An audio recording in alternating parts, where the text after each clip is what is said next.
Proverbe chapitre 16. Les projets que forme le cœur dépendent de l'homme, mais la réponse que donne la bouche vient de l'Éternel. Toutes les voies de l'homme sont pures à ses yeux, mais celui qui pèse les esprits, c'est l'Éternel. Recommande à l'Éternel tes œuvres, et tes projets réussiront. L'Éternel a tout fait pour un but, même le méchant pour le jour du malheur. Tout cœur hautain est en abomination à l'Éternel. Certes, il ne restera pas impuni. Par la bonté et la fidélité, on expie l'iniquité. Et par la crainte de l'Éternel, on se détourne du mal. Quand l'Éternel approuve les voies d'un homme, il dispose favorablement à son égard même ses ennemis.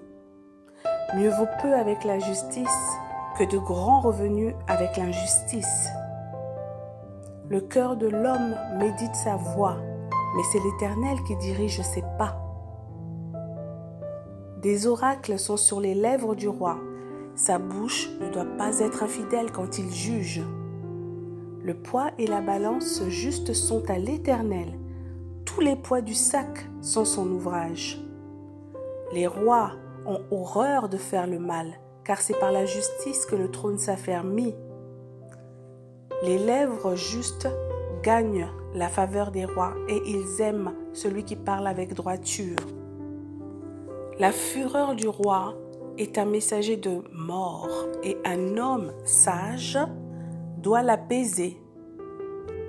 La sérénité du visage du roi donne la vie et sa faveur est comme une pluie de printemps. Combien acquérir la sagesse vaut mieux que l'or? Combien acquérir l'intelligence est préférable à l'argent?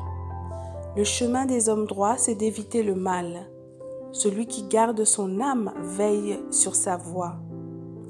L'arrogance précède la ruine et l'orgueil précède la chute.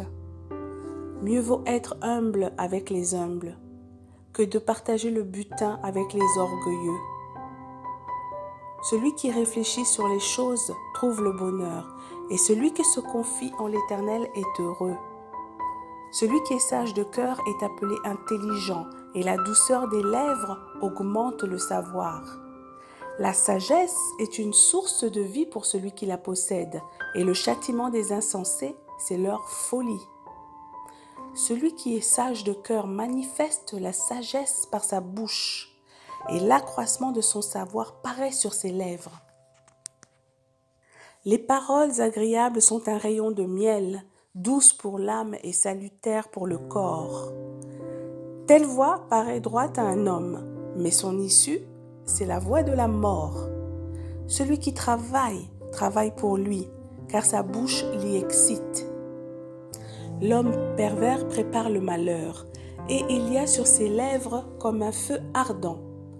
L'homme pervers excite des querelles, et le rapporteur divise les amis. L'homme violent séduit son prochain, et le fait marcher dans une voie qui n'est pas bonne. Celui qui ferme les yeux pour se livrer à des pensées perverses, celui qui se mord les lèvres a déjà consommé le mal. Les cheveux blancs sont une couronne d'honneur. C'est dans le chemin de la justice qu'on la trouve. Celui qui est lent à la colère vaut mieux qu'un héros, et celui qui est maître de lui-même que celui qui prend des villes. On jette le sort dans le pan de la robe, mais toute décision vient de l'Éternel.